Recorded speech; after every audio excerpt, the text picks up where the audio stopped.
tempat duduknya, kalau di atas nanti nggak bisa kedengaran, supaya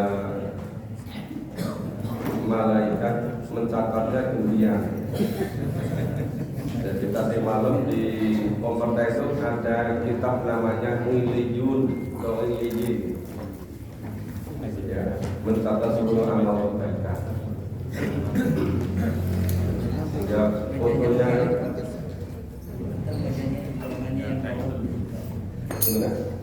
becanya diputar dikit biar kakinya. oh tidak, oh nggak setimpal. Sama aja ya.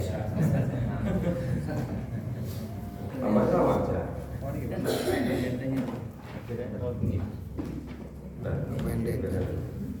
Sudah ketemu Pak Ibu? Ayat 33. Ayat 33. Nah, ini tentangnya masih ular, tapi yang datang berikutnya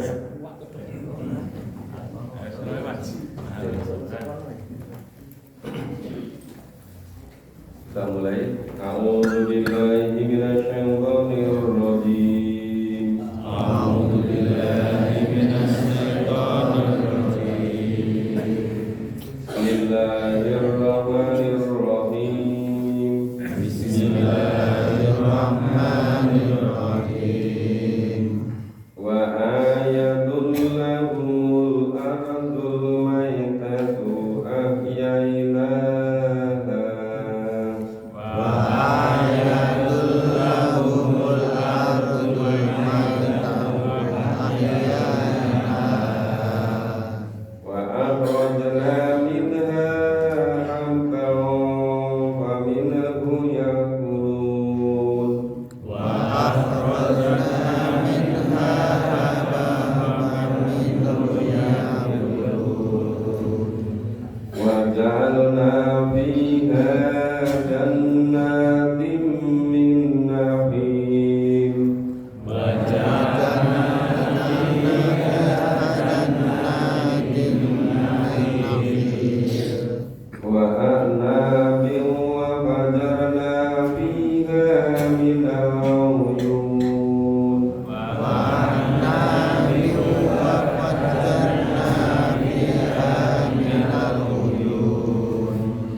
Ini isinya tentang bagaimana Allah Maha Kuasa untuk menciptakan, untuk menghidupkan, untuk menumbuhkan semuanya untuk manusia. Wa ayatul lahumul ardu maitatu ahyainaha.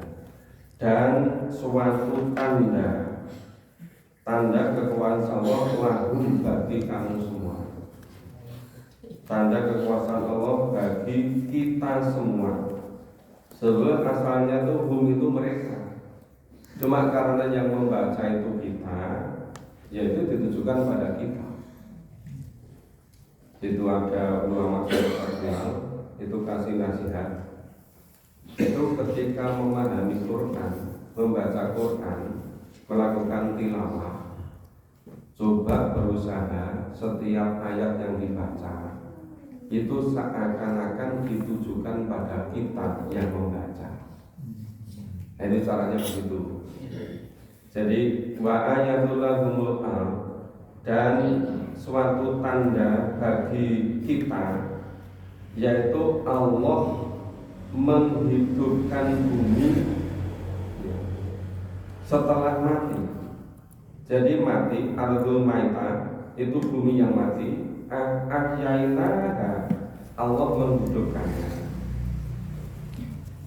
Kemudian setelah bumi ini hidup, kemudian Allah wa'akhrajna minha habba wa minhu ya'kulun. Allah menumbuhkan berbagai macam biji-bijian. Untuk apa? Liya'kulun, supaya kita semua memakannya. Coba sekarang kita pahami bagaimana cara Allah menghidupkan bumi yang mati, yaitu dengan cara menurunkan air hujan.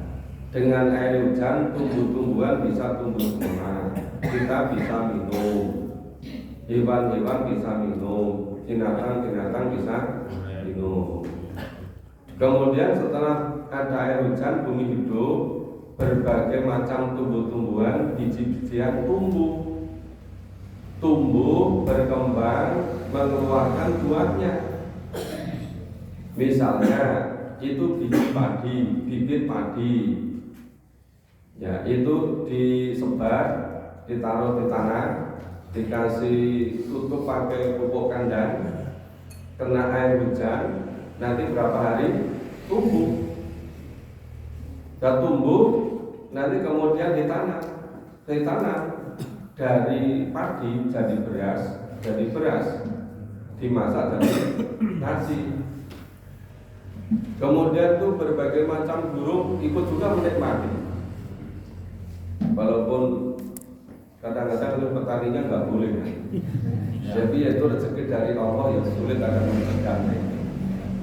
Ya, sampai padinya itu wis diselimuti, ternyata burungnya pintar juga. Ya, dan itu kenapa biasanya pas musim panen itu burung-burung emprit itu buat sarang. Jadi dari daun-daun padi yang sudah menguning itu mereka potong, mereka bawa untuk bikin sarang kepada telurnya itu. Dari situ kemudian dari telur menjadi anak pinak burung-burung itu.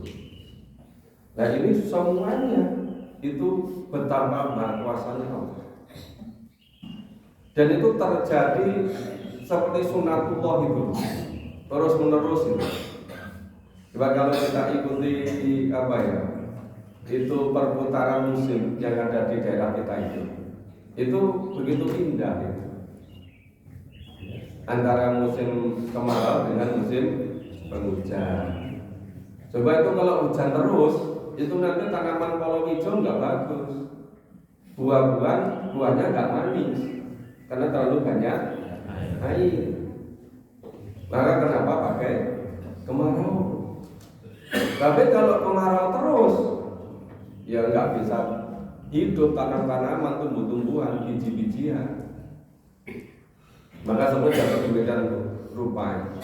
Kira-kira 4 bulan itu atau 3 bulan musim hujan deras, kemudian pancaroba, kemudian kemarau 3 bulan pancaroba lagi. Jadi sepertinya ada musim penghujan, ada musim kemarau, tapi di perubahannya ada 2. Jadi sepertinya ada 1 tahun itu dibagi jadi 4 bulan. Ya, 1 tahun dibagi menjadi 4. 3 bulan. Cuma kadang itu relatif ada pergeseran pesisiran 1-2 bulan. Tapi di Indonesia demikian indah, nggak sampai seperti di Asia Barat, nggak sampai seperti Afrika, kadang-kadang sampai 9 bulan nggak turun hujan itu. Itu kalau Allah nggak mau memberi rezeki. Tapi sepikir kira-kira kalau di lingkungan kita itu 10 bulan nggak turun hujan gimana? Bukan hanya tanaman-tanaman biji nggak tumbuh, mungkin air sumber juga sama kering kan? Sumber-sumber air juga sama kering. Apalagi ketika pohon-pohon besar sudah banyak ditebangi. Padahal itu biasanya yang menyimpan air. Itu air hujan tersimpan di dalam tanah oleh berbagai macam akar dari pohon, kemudian daun-daun yang turun ke tanah, jatuh ke tanah, dari situ kemudian tempat air itu berhenti gitu. Sehingga ketika musim kemarau agak panjang masih ada sumber air. Atau kalau pohon-pohon yang besar itu ditebangi habis, nah enggak hujan 4 bulan, 5 bulan enggak terasa kekurangan sekali airnya.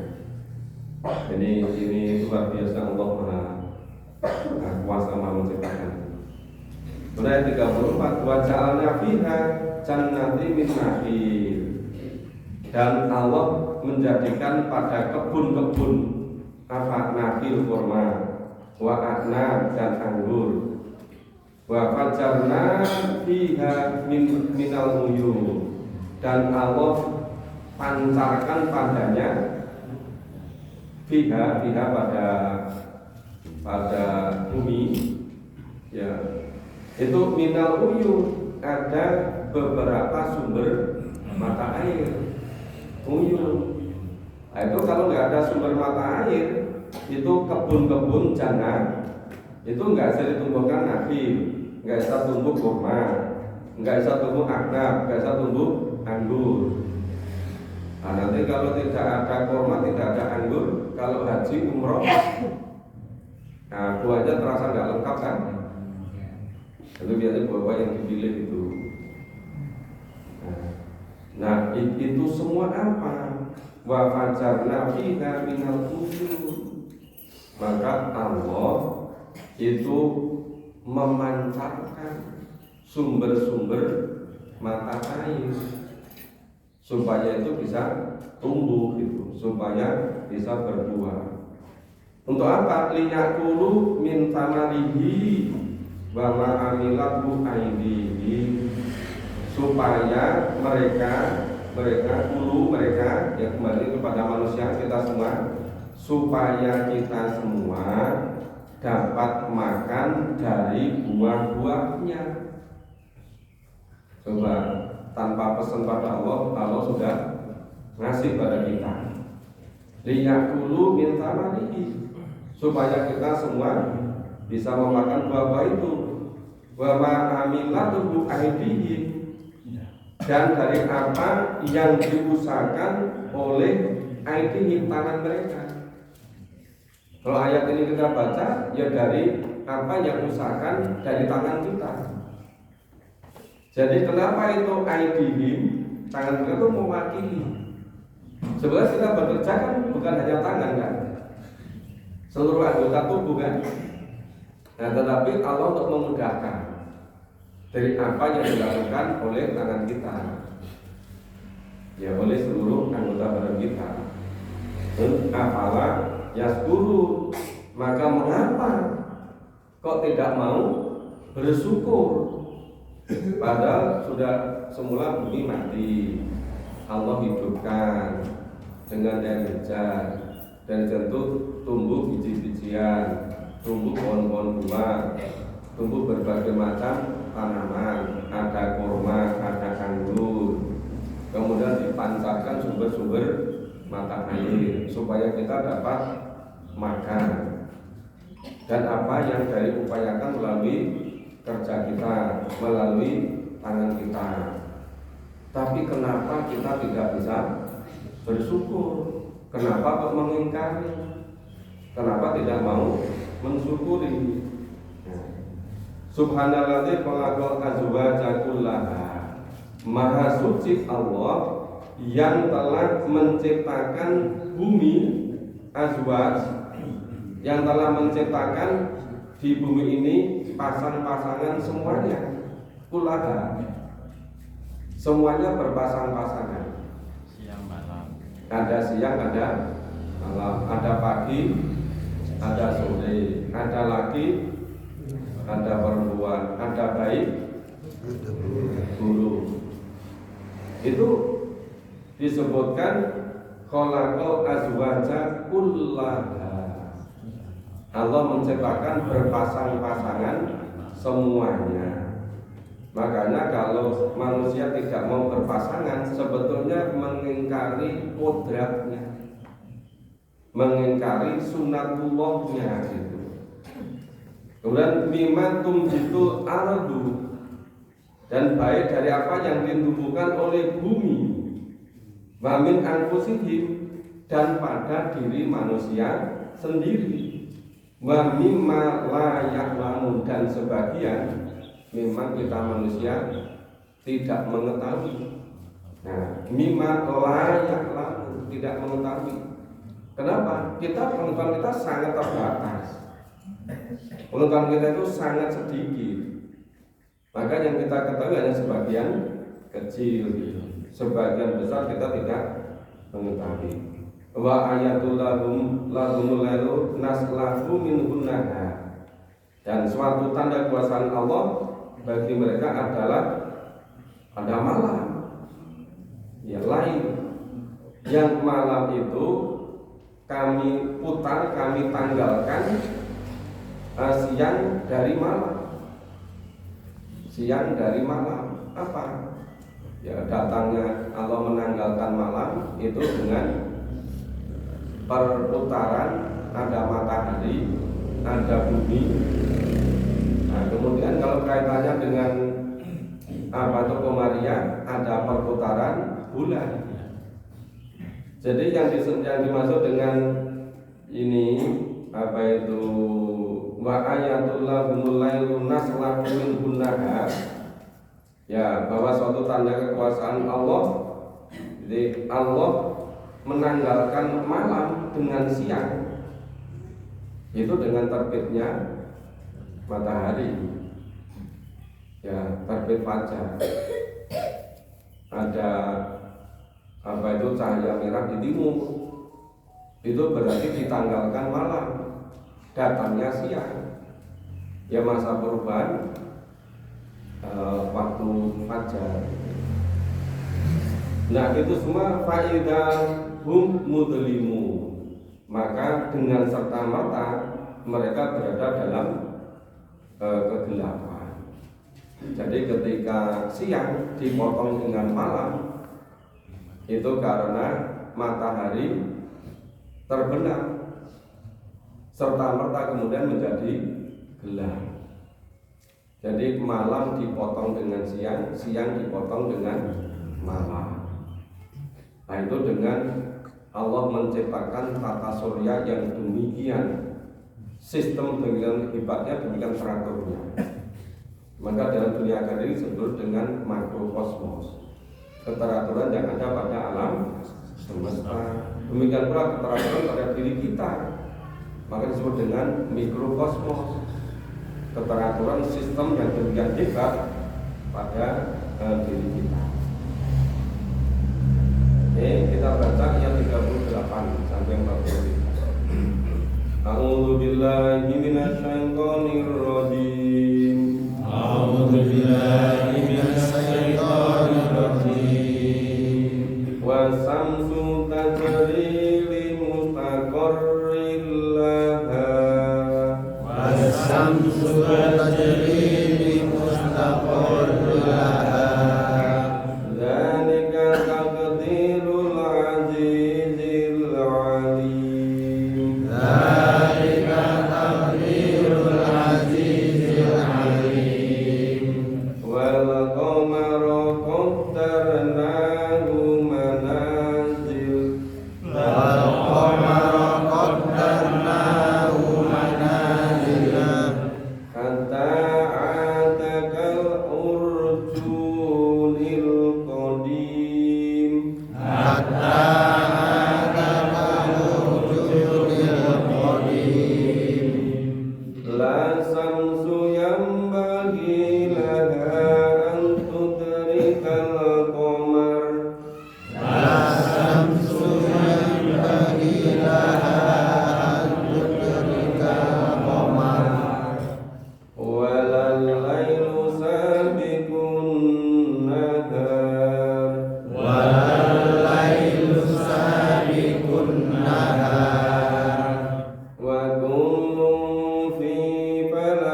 Wasamsu tajri lumastaqarri laha.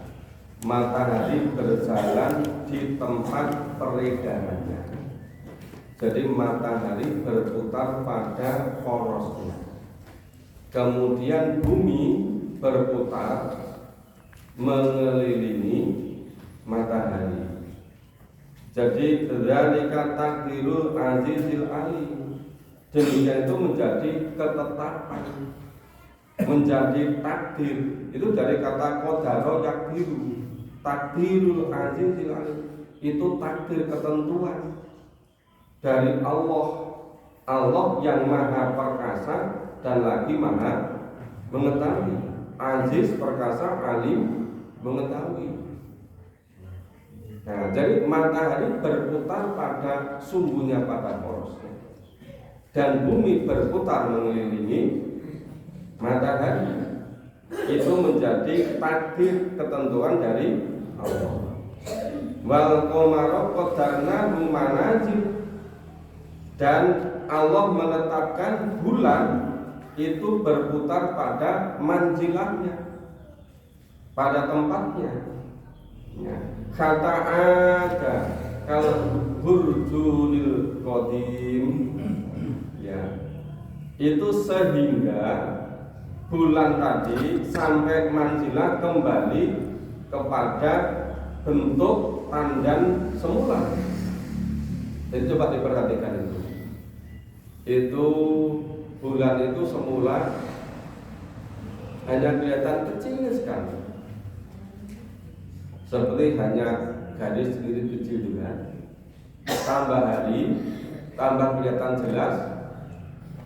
Tanggal 3, tanggal 4 semakin jelas. Terus kelihatan besar-besar. Nanti begitu tanggal 15 Komariah, itu bulan purnama. Habis itu nanti terus mengecil, berkurang tanggal tua. Itu kemudian jadi hanya seperti garis lagi, jadi hilang. Itu bulan berputar pada manzilan seperti itu. Makanya dengan peredaran matahari, peredaran bulan, itu manusia bisa membuat perhitungan. Ya ada hari, ada minggu, ada bulan. Makanya biasanya kalau PNS itu menghitung bulan. Tanggal 5.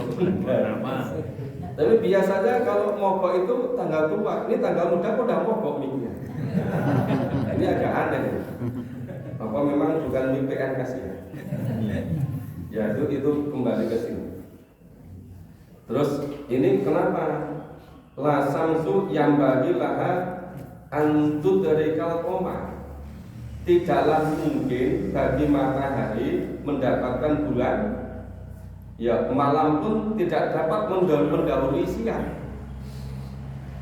Nah makanya kenapa perhitungan matahari itu ngitungnya dari tengah malam, pagi dulu, baru nanti kembali ke malam. Tapi sebaliknya kalau bulan peredaran Komariah itu ngitungnya setelah tenggelam matahari, mulai masuk waktu maghrib. Dikatakan kenapa malam tidak pernah bisa mendahului siang, karena hitungannya samsiang itu hitungannya itu dari tengah malam itu datang pagi dulu, baru nanti malam berikutnya gitu kan. Maka dikatakan di sini menurut peredaran matahari itu malam tidak bisa mendahului siang. Maka ngitungnya itu kalau peredaran matahari samsiah itu siang dulu, tapi kalau Komariah malam dulu. Nah, hitungannya seperti itu. Nah, coba ini demikian yang demikian jelasnya. Nah, walalailu sabiqun nahar.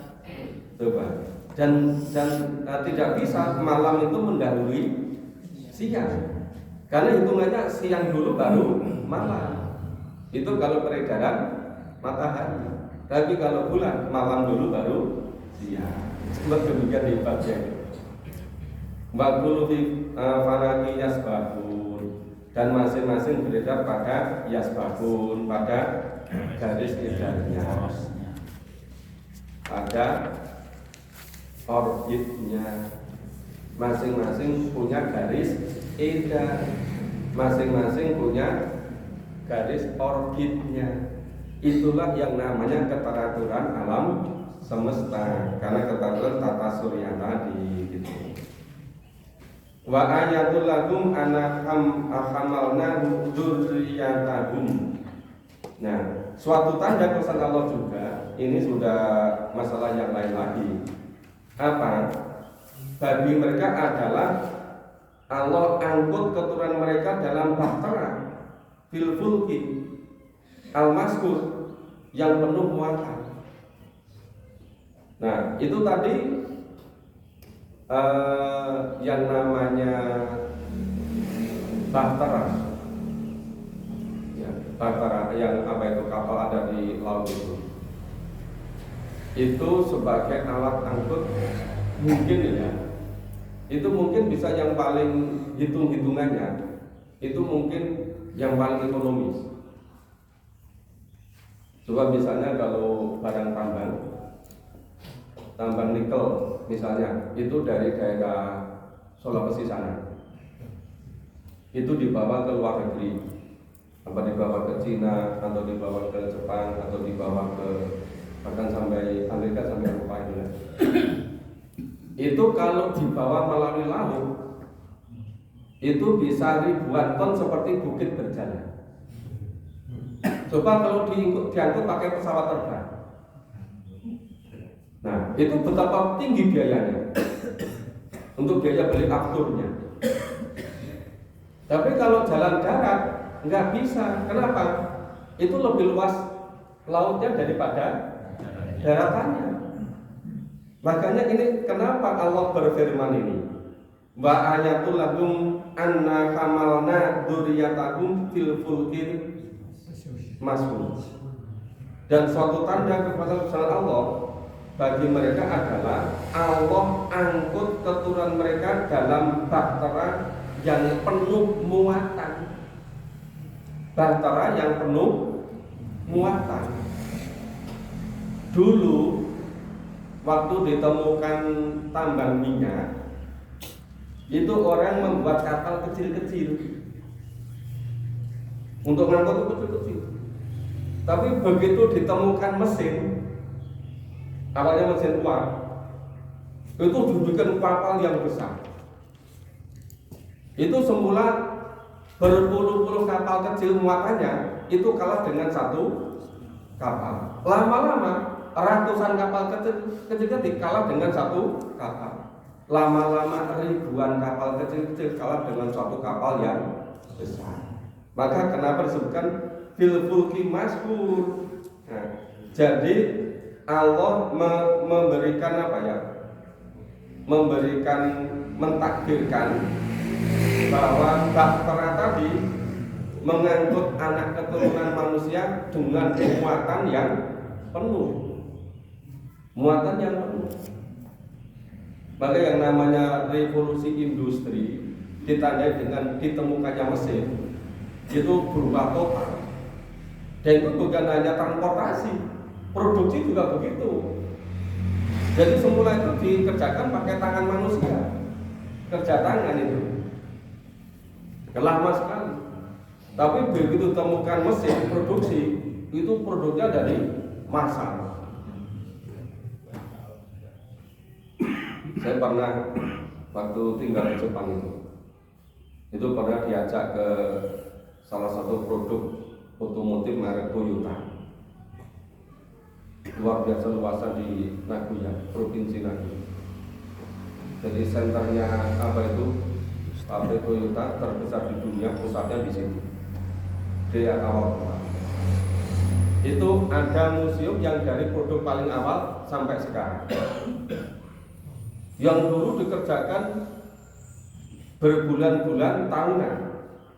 Tapi yang produk terakhir itu hanya berangkat dari sebelah ujung sana, nanti jalan itu sampai ujung sana sudah siap diekspor. Nah, itu dijelaskan di kami beberapa profesor menjelaskan ini salah satu cara Jepang mendapatkan devisa dari seluruh dunia. Begitu merek itu laku dimanapun, itu kasih devisa ke Jepang. Sempatan dia diajak ke ini, ke dermaga, apa itu ke pantai tempat kapal-kapal untuk apa itu nangkap ikan di laut itu. Kalau di sini kan seperti di pantai selatan apa namanya? Ada baron, ada depok itu kan, kecil-kecil begitu kan. Tapi di sana itu seperti ada kapal nyapu laut gitu, kapalnya nyapu laut itu nanti ikannya di proses itu berapa jam, itu ikan sudah siap diekspor. Nah, bandingkan dengan nelayan kita yang ngambil ikan di laut itu masih dengan cara konvensional itu, iya kan? Mereka jelaskan, bilang apa? Ini cara yang lain lagi.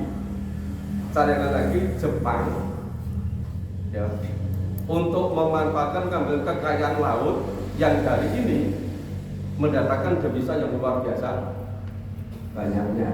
Itu kenapa? Karena kecanggihan teknologi. Padahal dulu awal-awalnya, halo, udah terdengar ya? Padahal pada awalnya itu semuanya orangnya Islam dulu yang memulai. Ketika Eropa itu masih tertidur, tidurnya belum bangkit, semuanya dunia Islam. Coba Bapak Ibu gambarkan.